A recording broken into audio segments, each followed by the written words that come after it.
Perfection has been rolling full steam ahead throughout the metagame over the past several weeks, and along with the release of the set has come a number of pretty major surprises. The number of powerful and usable freestyle cards has skyrocketed, following in the footsteps of evolution and making it even more difficult for some decks to find room for valuable styled cards.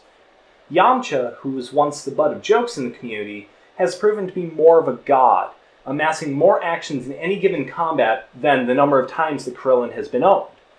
Styled cards have gotten better effects, lifeguard damage dealing attacks are everywhere, and seems everybody's got a sword. Except, the Namekians,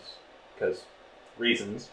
All in all, Perfection has been a pretty solid set so far, and has really brought a level of balance to the metagame, making older MPs such as Frieza, Captain Ginyu, and Garlic Jr. just as viable as MPs who are newer, such as the aforementioned Yamcha and Master Roshi.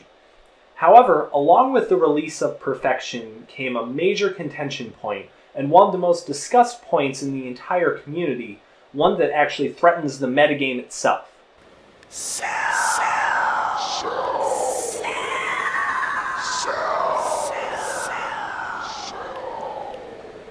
That's right, one of the most dangerous villains in Dragon Ball Z history, and conveniently the namesake of the set, Cell, has finally arrived, and along with him has come a massive and extremely powerful toolset, one that may almost be too powerful. He boasts an extremely powerful set of named cards, he has a very high level of synergy with just about any style in the game, and the interaction between his two most powerful MP levels has a lot of players wondering if he's just too powerful and if he was designed almost too good by the creators at Panini. And that's what we're going to discuss here today. I'm Eric with Team Badman, and we are going to take a look at the Cell personality stack and answer the question, is Cell bad for the metagame? Now what I'm going to do here is I'm going to take a look at the Cell personality stack and the Cell named cards, and I'm going to take a look at both their merits and their flaws, and we're going to look at just how powerful Cell really can be, not just in one style, but in just about any style, and to see if his innate abilities are simply too much for the game to handle at this point in time. Cell starts off with a fairly solid level 1, boasting an energy attack for attack table plus 3 stages, and the cost is to destroy the top card of your life deck. However, if the attack hits and the top card of your discard pile is styled, then Cell gains 3 stages, which means right out of the gate, Cell can generate his way up to full power and keep himself there in some of the more stage-savvy styles, such as Black and Saiyan. His power level is a very respectable 145,000 at its highest, which is powerful, but it's not so powerful as to imbalance the game compared to some of the Evolution MPs, such as Android 17 and 18, as well as Goku, who do balance over 100,000 at their highest power level, but it's not so much out of the way that it's really going to make a huge difference early on in the game. Cell's level 2 decides to forego an action for a duo tandem of valuable consistent abilities. His constant ability costs all non-styled attacks by your opponent to cost 1 extra stage, which can be very useful with some of the higher cost attacks, such as Villainous Energy Beam, jacking up the cost of those and making it more difficult for an opponent to make certain actions. He also has a When Entering Combat ability that allows the player to banish a card from their hand in order to search their life deck for a styled card and place it into their hand. This has a twofold value by removing bad cards from the hand post-combat from an opponent and allows them to generate a valuable card in hand, whether that be a block or some kind of an attack, or it can further bolster an already strong hand by pulling out an additional attack or a much more powerful block, as well as a card like Overwhelming Power, which has an automatic effect that creates a critical damage effect whenever it is placed in a hand by a given card effect. And then we reach the breaking point. Cell's level 3 is widely considered to be one of the single most powerful MP levels in the entire game thus far, and for good reason. Cell at level 3 reaches a maximum power level of 2 million, breaking the F bracket and guaranteeing that attack table based attacks are going to be capable of delivering the maximum amount of damage possible. This is on top of an immensely powerful MP attack for 7 life cards, unpreventable, with an additional effect that at the end of any combat where it is used, the player can banish 5 cards from his opponent's discard pile to immediately advance 1 MP level, getting around effects such as Wall Breaker, Blue Defensive Effect, and the hit effect of Heroic Dashing Punch. This is a stronger effect than just about any leveling mechanic in the game, such as I'll Dig Your Grave, which requires the attack to hit, and cards such as It's Over 9000 or Clash of Wills, which immediately generate anger. This follows up into Cell's level 4, which has a maximum power level of 2.5 million, the current highest in the game outside of promotional cards Super Saiyan God Goku and Golden Frieza, and he also has a when entering combat effect to immediately pull any styled card out of the deck and place it into the hand, which generates automatic hand advantage. The issue here with Cell 4 and his interaction with 3 is Cell's in-combat effect on level 4, which allows him to lower himself 1 MP level in order to lower his opponent 1 MP level. Whoever that is, I'm gonna kill you.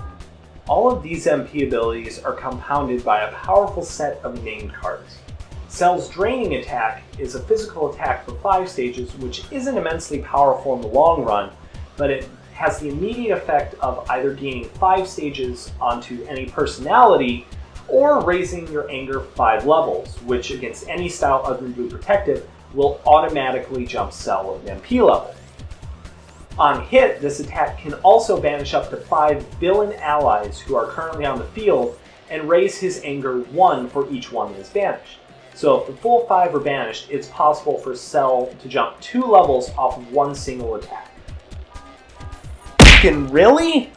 Cell's Style is the other attack, which is an event that allows Cell to search his opponent's life deck for a named attack card and play it as if it was his own. However, if one isn't found, their opponent mills 3 cards off the top of their life deck and Cell Style is shuffled back into the life deck, which means it can be a consistent source of mill against MPs who don't have any named attack cards, such as Dr. Wheelo and Yamcha. Now on the surface, it seems that Cell is a relatively powerful MP with a great set of effects and some very solid named cards to work with. However, the major issue with Cell comes in the interaction between his level 3 ability and his level 4 ability, which allows Cell to constantly level hop between the 2 levels while also forcing an opponent down a level every time that he jumps from 4 to 3. This causes an immediate threat to the concept of most powerful personality victory, and in 99% of cases, entirely rules it out for opposing decks. Combine this with the fact that one of the 3 existing victory conditions, Dragon Ball Victory, isn't particularly strong as it is, and this creates a major skew in the game's mechanics towards survival victory, which bows out a large number of personalities and deck formats that are almost solely dedicated around MPPV. This causes a drastic shift away from MPs such as Piccolo and Garlic Jr., who have been very, very dedicatedly around one of those 2 victory conditions, Dragon Ball or Most Powerful Personality, and it really puts them at a disadvantage in just about any event where Cell is going to make an appearance. Combine this with the fact that Cell's level 3 power is basically a buffed up version of one of the most sought after cards in the game currently, Sinister Choke, and it shows drastically why Cell's level 3 and level 4 are massively imbalanced and a huge threat to the game. No single MP ability can deal out the amount of damage that Cell's level 3 can, and when combined with his level 4, that generates a minimum 15 stages that Cell has to work with, which allows him to wick off the damage from MPs who may focus on stage damage, such as Turles, and use that against them. This makes Cell a threat to the very fundamentals of the game, which is something that I don't think Panini had initially intended when they created the Cell stack. Rumor has been around that the original design for Cell was to have him banish 5 cards from his own discard pile as opposed to banishing them from the opponent's discard pile, which would make a greater amount of sense considering that Cell wants himself to level and it would have to come at his own expense. However, the fact that banishes from the opponent's discard pile not only has immediate synergy with styles such as orange and black, but it also creates a very strong dynamic away from the opponent and immediately into Cell's favor, allowing him to remove potent cards such as Time's a Warrior's Tool, valuable styled cards, useful name cards, and anything that could be pulled back with visiting the past to immediately put all of the momentum in his favor. While Cell has also proven himself to be very useful in just about any style, certain styles have really stood out over others, with two of the most popular at the moment being Saiyan Empowered Cell and the Meching Restored Cell, and for good reason. The anger gain from the Saiyan Empowered Mastery immediately benefits Saiyan Cell, along with the fact that his level 1 attack is considered styled, and there are a large number of cards that can be pulled with his level 2 and level 4 abilities to help catapult quickly to his valuable level 3 by the mid-game, which can really spell doom for slower opponents. The Meching Restored is arguably an even stronger threat, with access to more leveling cards than just about any other style, with the extremely useful Namekian Leaping Kick allowing him to run an extra Dragon Ball package as an additional victory condition, while also using them to banish and jump levels while working around cards like Wall Breaker. These have also proven immensely dangerous in combination with Overwhelming Power, a new card from Perfection that anytime it is placed into the hand by a card effect allows the user to use a critical damage effect. This further skews Anger and Dragon Ball based decks away from the opponent and into Cell's favor by constantly generating actions that can both pull Dragon Balls away and further keep Anger down. This is all the easier to find when you consider that both Saiyan and Namekian have very, very quick leveling mechanics and make it very easy for Cell to generate the actions that he needs in order to keep an opponent at bay. Possibly the greatest and most unspoken danger of Cell, however, is the fact that he can fit in just about any style almost seamlessly, which makes him very, very flexible as the game will continue to evolve. If the game chooses to step back into more board state and a board control kind of concept, Cell can always switch to a style like Perceptive, which is going to make it much easier for him to address board issues by just staying on level 1 and constantly generating attack that will allow him to remove something from the board. This can also be used with the aforementioned Overwhelming Power in some of the faster anger-based decks by always pulling the card out and using the higher power level advantage in order to pop cards off the board. If the game switches back to more of an energy-based kind of approach, Cell's level 1 once again has a lot of power, especially in styles like Orange Adept, where he can constantly generate a degree of stage lock against his opponents. If the game continues on its physical-based trajectory, like it seems to have been since the release of Evolution, then Cell is going to have an immensely powerful foothold here as well, generating a very high power level at any of his MP levels, an extremely powerful level 3 that has been mentioned many times before, and synergy with styles such as Red Ruthless and Orange Adept, which are only going to jack up his power even more and make him much more dangerous than any threat out there, even the extremely powerful Turles right now, who shuts off Endurance outright.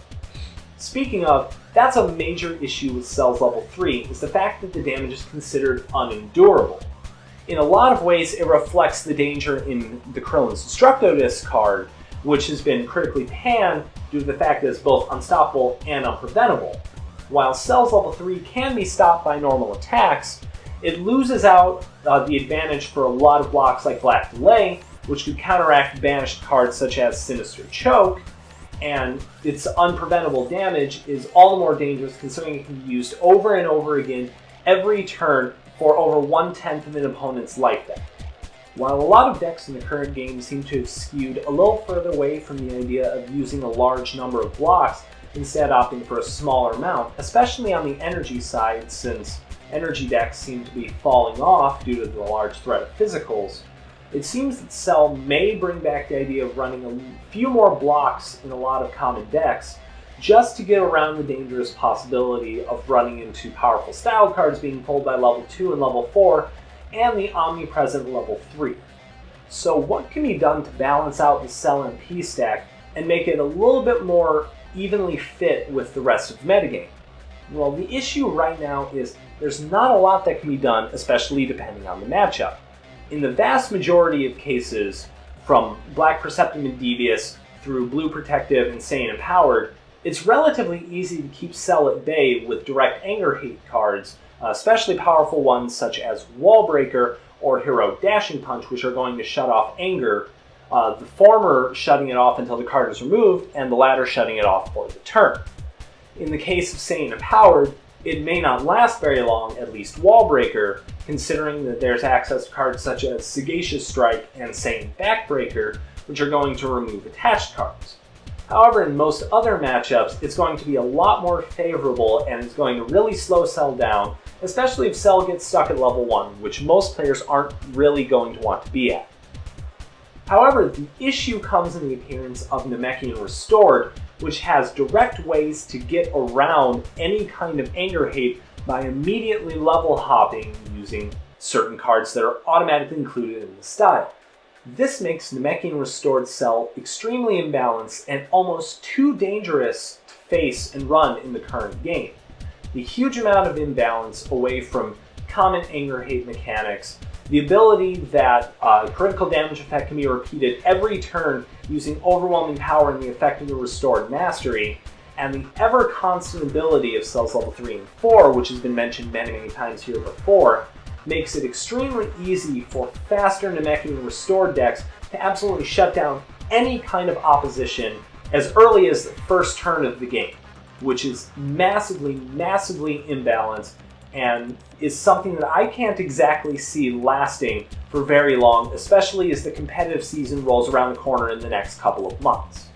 Does that mean Cell should be banished as an MP stack as a whole? I don't necessarily think so, because it's been proven that Cell can be beaten relatively easily by decks such as Master Roshi, Yamcha, and Krillin, especially black variants of all three.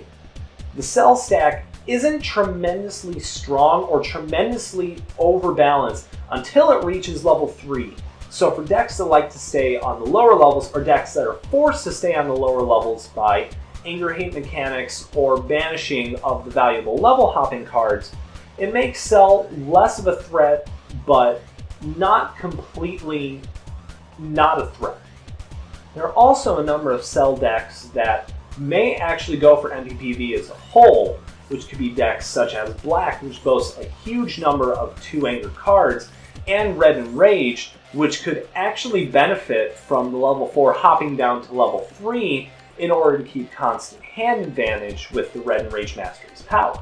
Even so, the raw power of Cell's higher level interactions and the ease with which Cell can reach there, especially in certain styles, makes him an extremely dangerous threat to the game as he currently stands, completely shutting out not only 1, but potentially 2 entire victory conditions, which is completely fundamentally disruptive to the game and could potentially skew a large number of players away, especially if Cell deems himself to be a powerful threat throughout the metagame. Even so, accounting for some of the various options that Cell has, it seems very apparent that certain iterations, such as the Saiyan and Namekian ones that were mentioned, as well as some versions of Black and Blue, can be potentially overpowered and can create a massive power creep on his end away from a lot of decks in the metagame. This can not only be fundamentally harming to the game as a whole, but it can skew away a lot of players who may not have the means or the access to build the Cell decks as they have wanted to, and it could see them consistently being beaten by the deck in locals, competitive events, and even into OP season as this starts, and it can turn players away from the game entirely. So as he currently stands, Cell is a major issue to the metagame, and I'm going to argue that he is fundamentally bad, considering that he takes away not only 1, but 2 primary victory conditions of the game, which is all the more dangerous considering there are only 3 existing in the game, meaning that all decks are going to have a backup plan of survival in order to face off against Cell, which is going to be even more difficult considering that most of them are going to be staying on level 1 throughout the latter part of the game. Fixing this would require a number of erratas on not only the Cell stack, but possibly Cell's name cards as well, which would steer him away from being the stack that he is fundamentally and could completely ruin his playability whatsoever in the game. I don't think that banishing Cell outright from usage is really going to help either, because it's not going to fix the issue of his incredible power in more casual events where he is used, as well as events where he may be considered legal, which could happen if there are more house rules for some larger scale events such as ARG in the future. Ultimately, at this point, it's up to Panini to decide what they want to do. If Cell goes unchecked as he currently is, he is definitely bad for the metagame and can not only destroy the fundamental characteristics of what make the game unique, but he can also change the game back into a very GT-style kind of era where there's a massive power creep and cards just have to get more and more absurdly powerful in order to combat what shouldn't have been absurdly powerful in the first place. A couple of other options to address Cell are the idea of banning certain decks from competitive play, in which case I could see, say, an Empowered Cell and a Restored Cell being the first to go, due to their incredible ease in which they can skew games in their favor. Or I could see the idea of a block format coming out for the game, shifting which cards can be used and which MPs are going to be available to be used at any time, which could potentially take away some of Cell's leverage, but at the same time risk the game becoming a very in and out on value kind of game, very much in the same way that Yu-Gi-Oh! Has been with its massive Forbidden list that has constantly fluctuated throughout the years. So if Panini decides to ban Cell, or decides to just limit certain numbers of decks, or do absolutely nothing about Cell as it exists, that is ultimately at their discretion. However, I'm going to say that it's bad to have Cell as he currently is, and if it goes unchecked, then Cell could potentially break the game as a whole. So that is our take on the Cell dilemma. I certainly hope you guys enjoyed it, and I hope it has given you guys some food for thought. If you guys liked it, be sure to click the like button down below. If you guys didn't, click the dislike button down below and let us know in the comments section what you guys disagreed with or didn't like. We would love to talk with you guys on the topic, and I'm sure it would spur some discussion in the community, which could potentially reach to the higher-ups and could actually address this issue once and for all. Also, if you guys haven't already, be sure to click the subscribe button down below so that you can find more content like this. We have a wide variety of content available. We have our playthrough of the Dragon Ball Z Team Training Pokemon ROM hack, which is currently going on. So I'm going to put the link to the first video right up over here so you guys can check that out. Also, our latest match is currently up, which you guys can find right here. Also, if you guys haven't found us on social media, all of our social media links are down below, so you guys can find us on Facebook, Twitter, and Twitch. So be sure to come say hey to us over there. We would love to interact with you guys. This is Eric with Team Badman. This has been another edition of Table Talk. Thank you guys for tuning in. I am officially signing out. And like always, guys, stay bad. Thanks for watching.